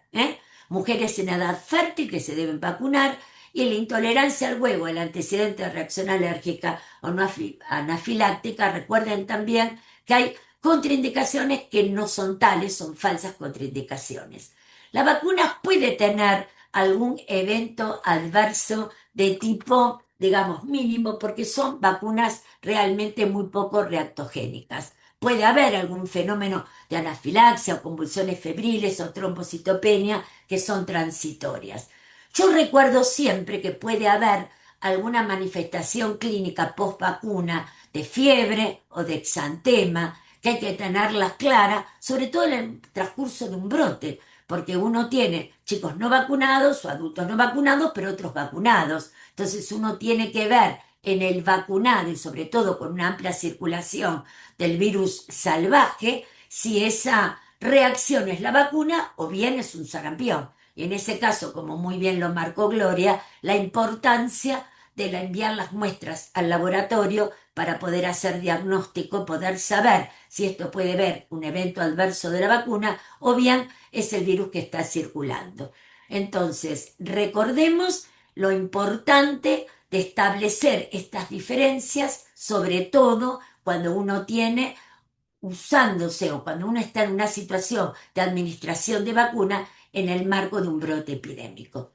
Yo les hablé el tema de timerosal, que claramente todos sabemos que el timerosal como preservante no es de riesgo, no es lo mismo el timerosal, que es un derivado del etilmercurio, que el metilmercurio. Nosotros hace mucho en nuestro hospital hicimos un trabajo con la Universidad de Ohio, con el doctor Piquíquero, uno de los trabajos que formó parte del grupo más importante de trabajos avalados por EMS, en el cual tomábamos muestras tanto para esquema básico como también tomábamos muestras para el esquema, digamos, después con refuerzos, y uno veía claramente que el timerosal no era acumulativo, que realmente uno podía estar absolutamente tranquilo de que era seguro, y esto quedó totalmente ratificado, al igual que no hay ningún tipo de asociación entre autismo y vacuna triple viral.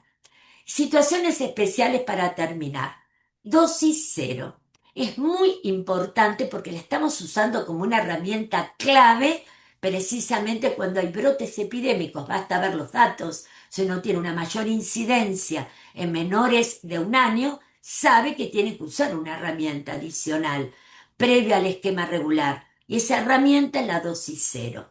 Los lactantes pierden sus anticuerpos maternos protectores. La madre pasa esos anticuerpos, pero son pasivos, ¿no es cierto?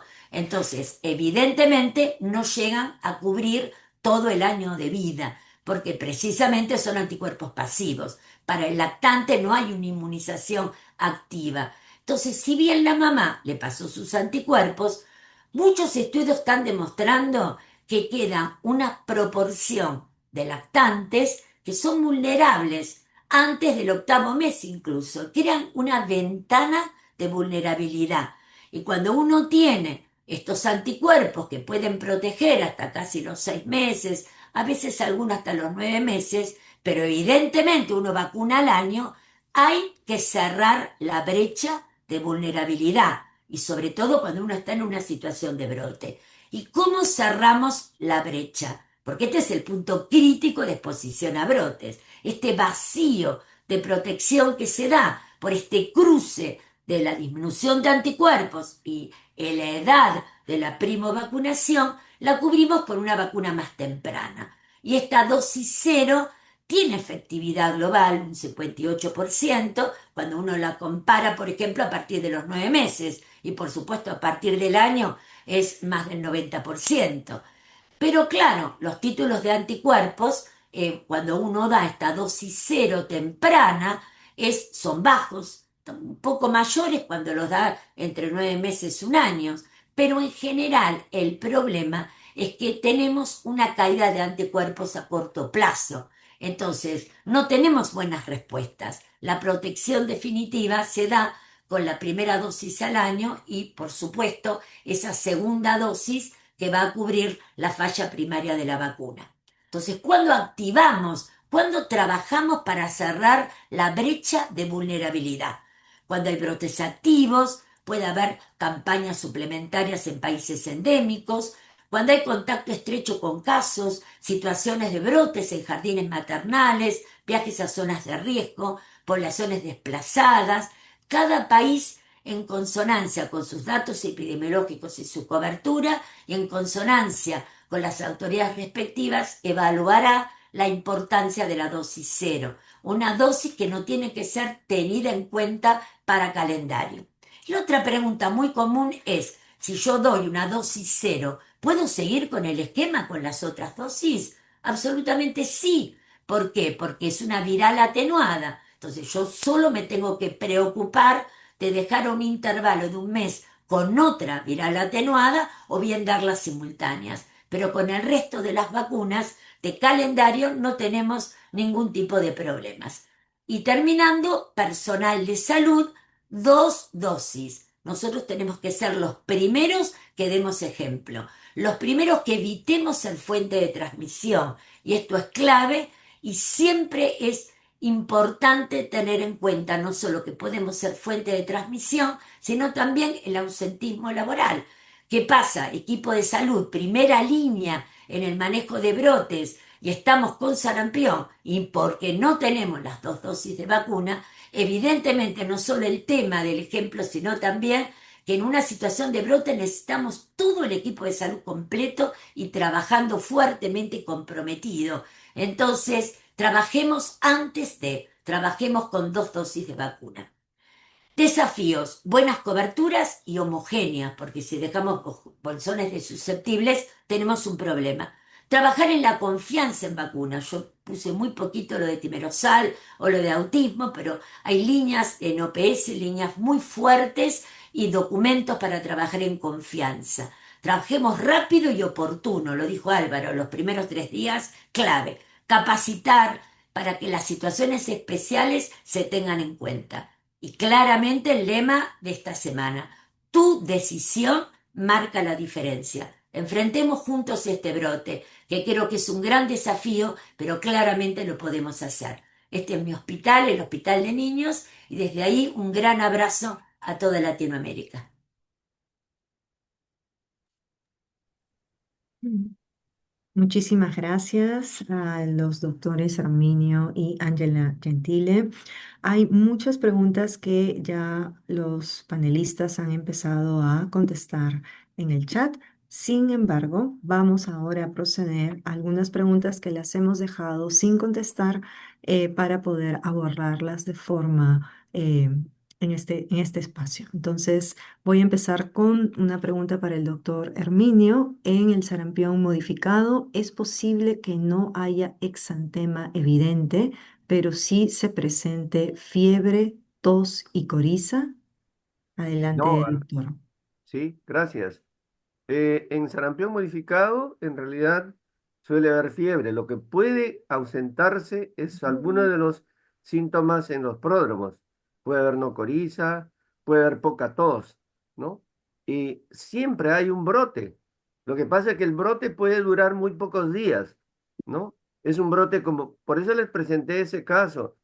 Nuevamente, anecdóticamente, lo que puedo decirles es que cuando vi el caso, yo dije, esto no me parece sarampión, pero inmediatamente reaccioné, dije, claro, esto no es sarampión clásico, no es sarampión típico, pero puede ser sarampión modificado. Y esto ya fue descrito hace muchísimos años. En el texto de Krugman aparece una sección donde habla de sarampión modificado, ¿no?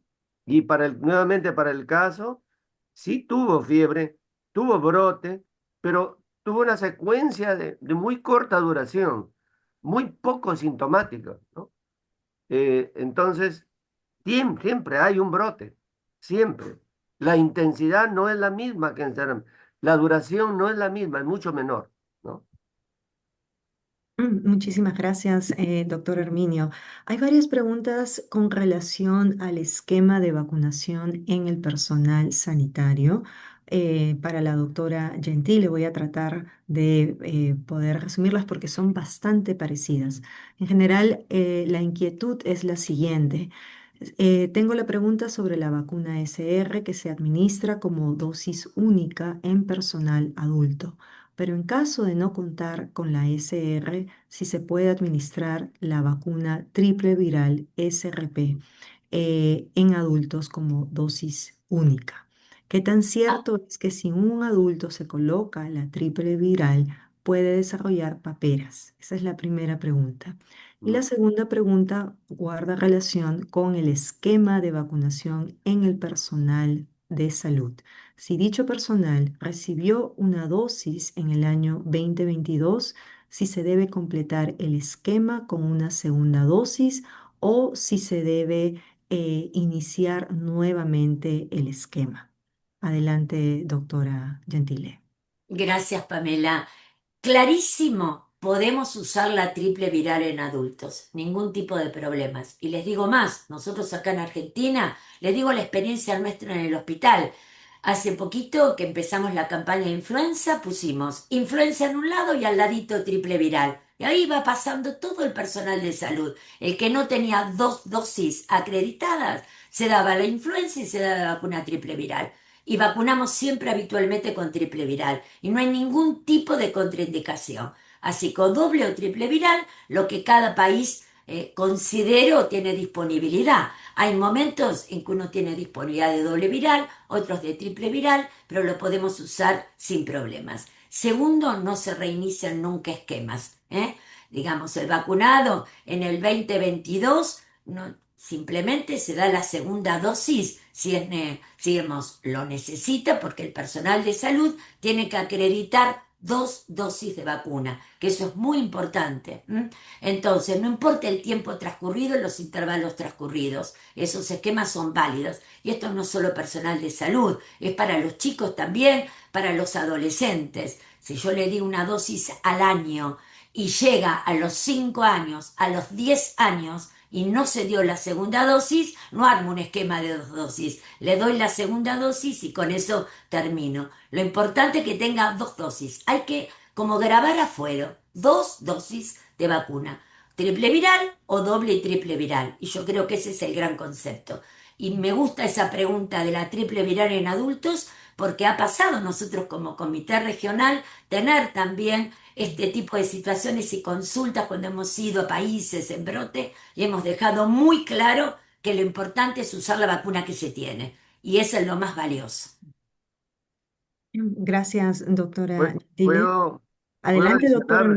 adicionar? Adelante, doctor. Eh, Ángela, creo que también cabe la pena mencionar que las vacunas actuales triples virales, sobre todo el componente de paperas, tiene una cepa muchísimo más atenuada y es atenuada en células humanas, lo cual le da una reactogenicidad muchísimo menor que otras cepas que hubieron antes, sobre todo la temida Urave, ¿no? Creo que Exactamente, eso hay que no tenemos enfatizarlo, grave. ¿no? Eh, Exactamente, lo marcaron muy bien en la charla, ¿no es cierto? Cuáles son las cepas y que no tenemos en uso en este momento la URAVE, que era el mayor riesgo. Y yo me voy a permitir una cosita chiquitita porque creo que ya casi estamos, ¿no es cierto?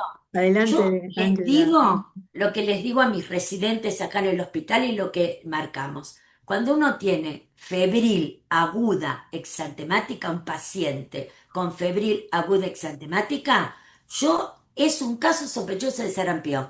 Al otro día yo empiezo los diagnósticos diferenciales, todo lo que quieran, pero en el momento que lo veo, a fuego. Se notifica, las muestras, se aísla. El gran problema es la transmisión adentro de las instituciones, armar caminos seguros adentro de las instituciones. Es un poco lo que tratamos de hacer en el hospital. Entonces, llego, febril aguda exantemática, no se piensa, puede ser un sarampión. Después pienso otras cosas. Hago 3 o 4 cosas claves y esas 3 o 4 cosas primeras son no discutibles. Después charlamos, ¿eh? Y miramos esos diagnósticos. Me encantaron esa presentación del niño con todos los diagnósticos diferenciales, pero no podemos perder tiempo en ese primer contacto yo digo un chico porque soy pediatra, pero un niño o un adulto en el primer contacto con el equipo de salud, primer contacto en los hospitales. Y recordemos armar caminos seguros, porque el otro tema que a mí me pasó en mi experiencia y en mi hospital también, es que se manda a la mamá con el tubo al laboratorio. No puede deambular, no puede deambular, ¿eh? ¿Por qué? Porque yo estoy sospechando que puede ser un sarampión. Bueno, creo que con Emilio tratamos de brindar nuestra experiencia, ¿no es cierto? Y que esto sea útil, que sirva y trabajar todos juntos. Excelente, Ángela y Herminio. Una solamente para complementar la pregunta y luego hay varias para Herminio. Hay una pregunta muy relacionada con el tema del esquema de vacunación en adultos con la SR. Entonces dicen, ¿qué pasa si yo tengo adultos, ya sea personal de salud o no, que tiene un esquema de 2 dosis, pero los títulos de anticuerpo dan negativos? ¿Se debe colocar una dosis de refuerzo y repetir nuevamente los títulos de anticuerpos? Ángela. No, absolutamente no, porque solamente uno no mide digamos, inmunidad humoral, sino también celular. Y uno sabe que cuando, si bien decrecen los títulos de anticuerpos IgG hasta niveles no detectables, cuando se pone en contacto con el virus salvaje hay respuesta de memoria y hay elevación de anticuerpos. Entonces, claramente recordar que no es solo la inmunidad humoral, la presencia de IgG, sino también la respuesta celular. Y por eso uno dice, con 2 dosis estamos bien. Perfecto, muchísimas gracias. Pasamos entonces al doctor Herminio. Doctor, ¿cuál es el manejo en embarazadas? ¿Cuándo debo de utilizar la inmunoglobulina? ¿Algún cambio según el trimestre? Bueno, la embarazada no puede, como ya ha sido también mencionado por Ángela, no puede recibir una vacuna con virus atenuado, como es la vacuna sarampión rubiola o sarampión rubiola y paperas o sarampión rubiola y varicela, ¿no? No, no se debe aplicar, ¿no? Entonces, si yo estoy con una embarazada que ha sido contacto con un caso, probablemente la mejor manera de protegerla es con inmunoglobulinas, ¿no? Inmunidad pasiva, ¿no? No hay otro camino.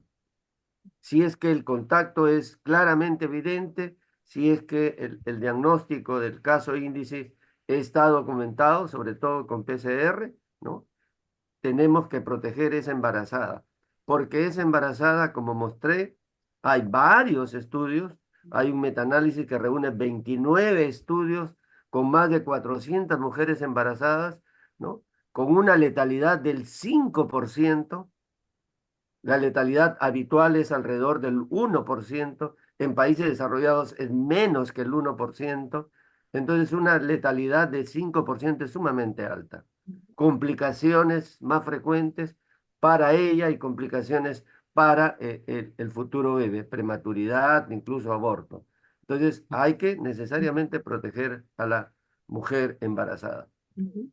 Y Pamela, me permito agregar, a Adelante, ver qué te Ángela. parece, que yo tengo como 3 grandes grupos, ¿no? Para uso de gamas, para el manejo de contactos. Las embarazadas, clarísimo, como comentó Emilio.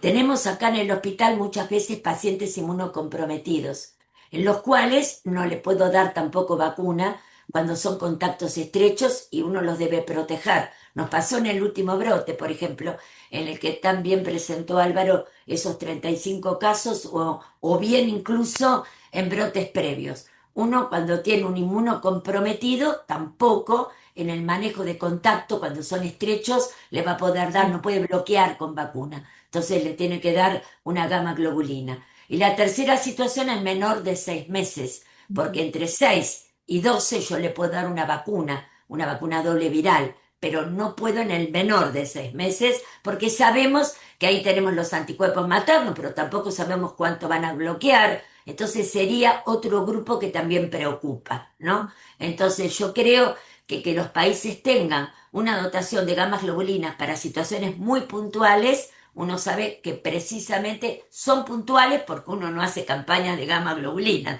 uno hace campaña de vacuna, pero claramente a veces hay que proteger. Y para proteger un poco más, creo que estos 3 grupos hay que analizarlos y tenerlos en cuenta. Muchísimas gracias. Vamos a entrar a una pregunta con Hay varias preguntas con relación a sarampión modificado. Doctor Herminio, si por favor nos puede indicar, un sarampión modificado cambia la clínica del exantema. ¿Podría también tener otra sintomatología como artralgias o adenopatías? No, no está descrito. Eso solo está descrito en rubiola. Rubiola como enfermedad en niños es poco sintomático. El niño que tiene rubiola tiene un brote que le dura justo 3 días, tiene muy pocos síntomas, casi no tiene pródromos.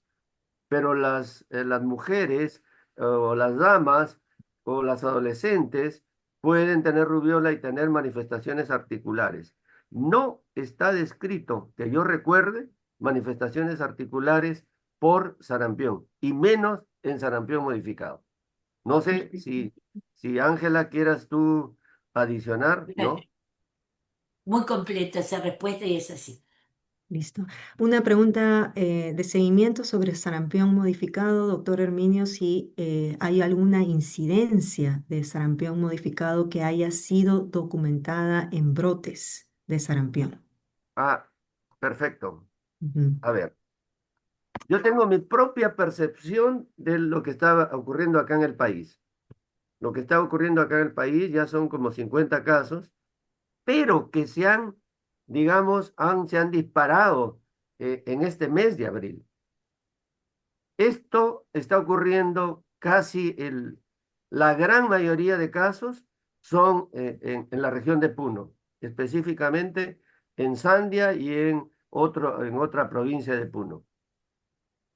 ¿Dónde se contagiaron? Yo creo que estos se contagiaron en los carnavales de febrero y en la fiesta de la Candelaria de febrero. Pero, el pero es que de febrero o a fines de febrero, marzo y abril, tiene un tiempo de incubación sumamente grande. Entonces, mi sospecha, es que los primeros casos se contagiaron en, en la fiesta de la Candelaria en febrero, los carnavales en febrero, en esa región, ¿no? Porque ahí llegan turistas de diferentes partes del mundo y además llegan bolivianos. Entonces, los primeros casos deben haber sido sarampión modificado, que pasa un poco desapercibido. Por ello es que el énfasis que hace Ángela en su institución, todo brote con fiebre es sarampión hasta que no se demuestre lo contrario, para fines de toda esta campaña para no tener brotes, para no tener casos de sarampión. Entonces, nuevamente, creo que lo que estamos viendo ahora en este brote en Puno, que son la gran mayoría son 40 y tantos casos de Puno y solo muy pocos casos de acá de Lima, creo que 2 o 3 de acá de Lima, ¿no? Creo que lo que estamos viendo son casos secundarios y los primeros pasaron desapercibidos. Muchísimas Yo, gracias. Pamela, me Adelante, gustaría, adelante, Ángela. no, un comentario también y siguiendo un poco la idea de Herminio, ¿no? Me parece que es real lo que estamos plasmando, la preocupación de este sarampión, digamos, que se da cuando uno tiene dosis previas de vacuna o una dosis previa, el sarampión modificado. Pero no hay que olvidar lo que nos mostraron en los primeros datos, tanto Álvaro como Gloria, ¿no es cierto? Que nosotros tenemos sobre todo en no vacunados, ¿eh? Niños con dosis cero, sin vacuna, no vacunados. Hay informes como el informe WENI, que lo hace OMS y UNICEF, donde se ve la gran cantidad de chicos con dosis cero, ¿no?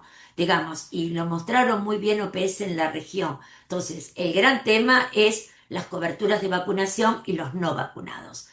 Tenemos que tener en claro el sarampión modificado porque, bueno, es lo que puede confundir a lo mejor en el primer contacto con el equipo de salud. Yo estoy en un hospital, en un centro de salud y veo a lo mejor un chico, un adulto, con un cuadro tan florido como a lo mejor se estudió en su momento. Yo me acuerdo que era residente y buscábamos el COPLIC y buscábamos cada uno de los elementos de sarampión. Claro, ahora esto no se da así porque cambiamos, tenemos definiciones muy sensibles para no perder un solo caso.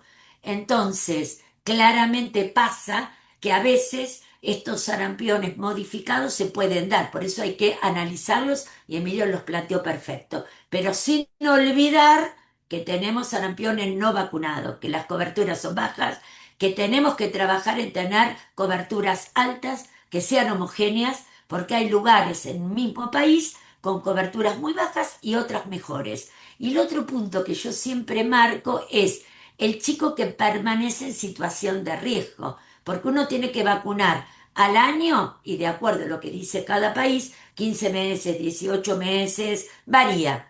Pero hasta que recibe ese esquema, muchas veces lo recibe tardíamente y lo completa pero más tarde que lo habitual. Entonces, ¿cuánto tiempo estuvo en riesgo, no es cierto? Sin poder completar ese esquema. Por eso tenemos que ser oportunos. Creo que el tema es vacunar y el segundo punto es la oportunidad, ¿no es cierto? Y creo que eso es un poco como también me parece un gran mensaje, que es buscar a los no vacunados. Y también siempre digo un poco, ¿no? No es quedarse sentado en los hospitales, en los centros de salud, hay que salir a buscar, porque generalmente son población muy vulnerable y si uno no sale a buscar, es como que ni siquiera a veces tienen claro la necesidad de la vacunación, porque sus necesidades pasan por otros lados.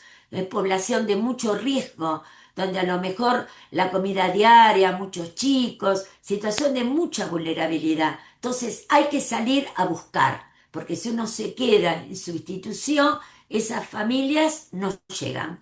Entonces es clave, me parece a mí, es evitar esos bolsones, trabajar en terreno, en territorio con los líderes de la comunidad, precisamente para ayudar a vacunar a todos esos grupos, ¿no? Excelente, Ángela.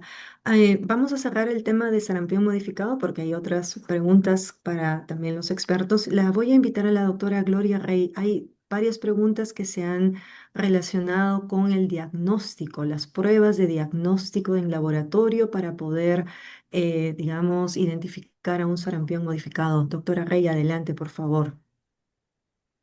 Pamela, yo quisiera inicialmente hacer eco a lo que han dicho los doctores Herminio y la doctora Ángela, y es que realmente estos casos de sarampión modificado son muy pocos, son muy esporádicos. Lo que más debemos esperar, de hecho, son los casos de sarampión clásico, pero es importante alertar para tener la capacidad de detectarlos y de poderlos documentar, tipificar. La confirmación de un caso de sarampión modificado va a requerir la realización de varias pruebas de laboratorio y de ahí es muy importante entonces la necesidad de obtener las muestras que hemos mencionado previamente, o sea, la muestra de sangre, la muestra respiratoria y si es factible una muestra de orina. Con eso el laboratorio puede avanzar con los estudios que le competen. En general, las pruebas de IgM, las pruebas serológicas, lo esperado en estos casos de sarampión modificado.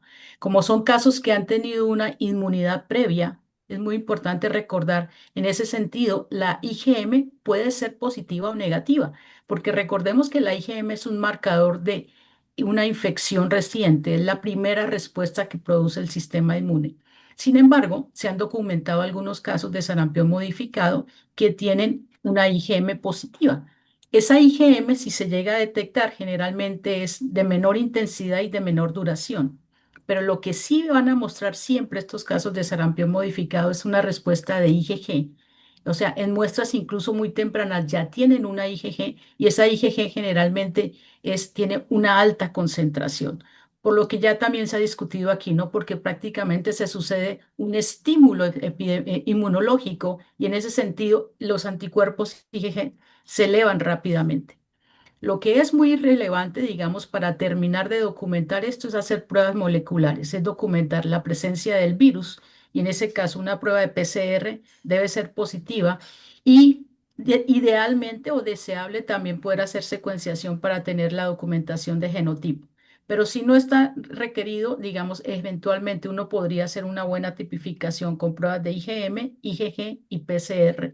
Idealmente, insisto, toda la batería de pruebas da mayor fuerza para poder documentar estos casos, ¿no? Pero importante también recordar que en general estos casos excretan virus en menor concentración, pero también se ha documentado que estos casos pueden transmitir la enfermedad, o sea, pueden transmitir el virus y se encuentran susceptibles también es factible que, digamos, puedan transmitir el virus del sarampión, principalmente a susceptibles, comunidades susceptibles. Gracias. Muchísimas gracias, doctora Rey. Vamos a cambiar entonces a un tema sobre las manifestaciones fetales del sarampión en gestantes. Doctor Hernández, ¿qué nos puede comentar al respecto? En realidad se sabe que el virus de sarampión no es teratogénico. El virus de sarampión puede matar al feto por severidad de la infección, como es lo que también podría ocurrir, por ejemplo, con influenza o ha ocurrido con COVID, ¿no? La severidad de la infección o las complicaciones que puede tener la mujer gestante tiene una enfermedad mucho más severa. Es la severidad de la infección lo que puede llevar o a aborto o a retardo en el crecimiento. Pero el virus de sarampión no es teratogénico. El que es teratogénico es el virus de rubiola. Es muy curioso. El virus de rubiola es un virus que en la práctica es poco sintomático, pero tiene un apetito.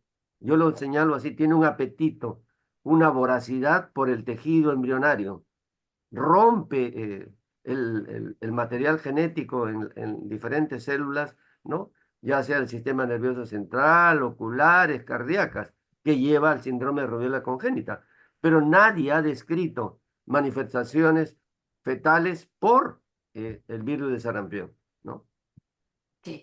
Incluso, Pamela, me gustaría agregar con relación a la vacuna, que lo comenté, es que si una persona embarazada inadvertidamente recibe una vacuna triple viral que contiene componentes sarampión, rubiola, paperas, no es indicación de aborto bajo ningún aspecto. Eso también me parece importante. ¿Por qué? Porque incluso cuando me acuerdo que hicimos las grandes campañas, ¿se acuerdan? De puesta al día y después la campaña de hombres y mujeres, enfatizábamos cuando trabajamos con la vacuna para mujeres, enfatizamos con toda claridad esta situación, porque no es una indicación de aborto el haber recibido inadvertidamente una vacuna doble o triple viral, ¿no es cierto? Y eso también va un poco, me parece marcarlo, porque a veces hay mucha angustia, ¿no es cierto?, en esta situación en las familias y me parece importante también marcarlo. Gracias, doctora Gentile.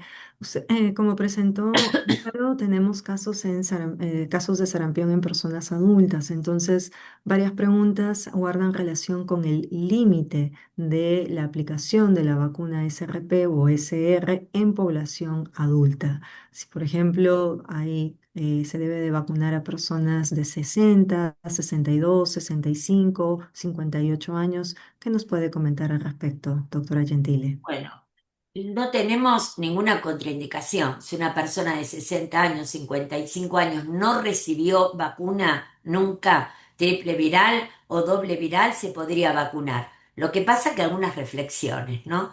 Primero, que cómo ha circulado el virus y los brotes que ha habido previamente, porque es muy raro que una persona de esa edad, sobre todo con la libre circulación que había en las áreas en Latinoamérica, en los diferentes países, hay que mirar el patrón de circulación de cada país y los brotes, pero es muy raro que haya llegado susceptible a esa edad, prácticamente con una enfermedad de transmisión respiratoria. Piensen en lo que es el coeficiente de replicación de 16 a 18. Por cada persona que tiene la enfermedad, contagia a 16 a 18 susceptibles. COVID, ¿se acuerdan que era 6, 7? A lo cual es terrible. Entonces, claramente, si no hay instalada en el país una política de vacunación con muy buena cobertura, es muy poco habitual encontrar a alguien de 60 años que es un susceptible, ¿no es cierto? Seguramente ha tomado contacto con el virus. Pero vamos a suponer que piense que no o que se quiere vacunar, no hay riesgo en cuanto a la seguridad. Pero yo estoy absolutamente convencida que a esa edad seguramente ha tomado contacto con el virus y es muy raro encontrar personas susceptibles. Por eso que los lineamientos técnicos, los países marcan los nacidos a partir de tal año o los nacidos antes de tal año se considera que no son susceptibles. En Argentina en 1965, porque se hace un poco esa comparación, ¿no es cierto? Cómo circuló el virus, los brotes que se dieron, en una enfermedad, como muy bien lo dijo Herminio, de altísima transmisión respiratoria, con un virus que se queda suspendido, un coeficiente de replicación de 16, 18, vamos a entender que prácticamente es muy raro encontrar un susceptible de esa edad. Pero volviendo a la vacuna, es segura, no habría problema. Excelente, Ángela. Justamente hay un par de preguntas con relación a la completitud de los esquemas y la implementación de jornadas de vacunación o de campañas donde se vacuna en sucio. Entonces preguntan sobre sus comentarios con relación a eso y también el doctor Wittenbury va a hacer una reflexión. Entonces, ¿qué pasa si tengo a niños menores de 5 años con esquemas completos, pero se está haciendo una campaña de vacunación y se indica la vacunación en sucio? Agradecemos los comentarios de la doctora Gentile. Por supuesto, Bueno. doctor Herminio también y el doctor Wittenbury. Adelante. Bueno, en general yo lo presenté en una diapo, el hecho de tener dosis adicionales no aumentan los eventos adversos, porque muchas veces pasa de perder el carnet de vacunación o muchas veces pasas incluso de haber tenido sarampión, digamos, no hay antecedentes familiares, no se puede consultar y se vacuna. No hay riesgo si ha tenido sarampión y no hay riesgo si tiene un esquema completo. Uno sabe que ahora, como los países están nominalizando, ¿no es cierto? Uno ya puede saber si tienen una dosis, si tienen dos dosis, y muchas veces en las campañas, trabajando con nominalización en los programas, se puede ver un poco mejor. Lo comento porque Argentina nominalizó a partir del 2023. Entonces, ahora cuando tuvimos el adelantamiento de la segunda dosis a los 18, entre 15 y 18 meses, y también en nuestra área de brote, que se hizo una campaña ad hoc precisamente por el brote, nos ayudó mucho la nominalización. ¿Por qué? Porque entonces uno entraba al sistema y ya veía si tenía las dos dosis. Y eso es una herramienta clave, ¿no es cierto? Y lo comento porque fue un antes y un después en las campañas, porque nosotros pudimos en este último brote del 2025 encararla de otra forma por tener nominalización. Y antes nos pasaba un poco esto, que iban y se vacunaba el sucio porque uno no tenía y los carnets se pierden y la gente no tiene por qué saberlo o no se acuerda o no. Entonces se vacunaba. Entonces mi respuesta sería, si hay sarampión previo o hay vacunas que esquemas completos previos y la recibe en sucio, entre comillas, no hay eventos adversos, no hay un problema y no hay una contraindicación. Y la parte B sería, qué buena la nominalización, porque así uno puede precisamente entrar, ver si tiene dos dosis y encarar las campañas con otras características, ¿no? Y lo digo porque desde la Comisión Nacional, que estoy presidiendo la Comisión Nacional acá en Argentina, cuando lo analizamos fue un plus el tener esa nominalización. Y la verdad que me pareció tan bueno que lo quiero un poco compartir, ¿no? Excelente, Ángela. Herminio, ¿algún comentario con relación a esto? No, perfecto. No, claro. Hay una pregunta para usted, Herminio. Habla sobre... Sí. Yo quiero comentar. Ah, perdón. Álvaro, Sí, adelante. yo quería comentar algo más sobre esto que mencionaba Ángela y sobre la pregunta en particular. Las campañas que son indiscriminadas usualmente en nuestra región las conocemos como campañas de seguimiento, ¿no? Campañas de vacunación de seguimiento. Estas campañas de vacunación de seguimiento han sido una estrategia esencial para lograr la eliminación y para sostener la eliminación. Eh, Porque no solamente se trata de llegar a la población que usualmente accede a los establecimientos de salud o a los servicios de salud para recibir sus dosis, sino que son un esfuerzo adicional que hace el país para poder llegar incluso a poblaciones en las que anteriormente no se ha podido llegar e iniciar y completar o completar esquemas de vacunación, ¿no? Y como mencionaba Ángela, pues estamos hablando de los años 90, donde teníamos un registro, que es un registro principalmente en papel, pero en el que era muy difícil poder verificar, ¿no es cierto?, el antecedente de vacunación de cada uno de estos niños en particular que requería tener su esquema o su dosis de vacuna. Entonces, ese es un motivo para haber implementado estas campañas de vacunación de seguimiento de forma indiscriminada. Y sigue siendo todavía hoy en día un desafío importante, ¿no? En muchos países, en muchas áreas de los países. Por supuesto, la presencia de registros electrónicos de vacunación ayuda también a poder discriminar a aquellos que ya tienen dosis completas de aquellos que no, pero en esos escenarios sigue siendo importante registrar ese antecedente también durante la implementación de la campaña de vacunación, para yo saber si realmente he llegado a vacunar a ese 95%, a ese 100% de niños en esta área en la que me toca realizar las actividades de vacunación o no. Entonces, hoy en día pues tenemos que empezar a utilizar este tipo de herramientas y tratar de ir adaptando, ¿no es cierto?, en estas estrategias de vacunación que siguen siendo esenciales a las nuevas tecnologías y a la realidad actual también. Cambio. Muchísimas Coincido gracias. Una totalmente con pregunta con Álvaro, ¿no? relación Por para el eso muy doctor Hermínio. buena Si hay la pregunta. diferencia Perdón. entre rubeola y rociola. No sé si me pudieron escuchar, si es lo mismo rubeola y rociola. Doctor Herminio. Bueno, yo siempre eh, no sé si me confunde cuando no se utilizan los términos adecuados, ¿no? Creo que eh, hablan, por ejemplo, de rociola para los casos de exantema súbito, ¿no? Eh, pero rubiola es rubiola. No, no me gusta mucho utilizar términos que no son más estandarizados, ¿no? Me parece que algunos hablan de rociola para exantema súbito, ¿no? Pero exantema súbito es exantema súbito, o sexta enfermedad, si la quieren por las numeraciones de las descripciones de hace muchos años, ¿no? Muchas gracias, doctor Herminio. Doctora Ángela, ¿algún comentario?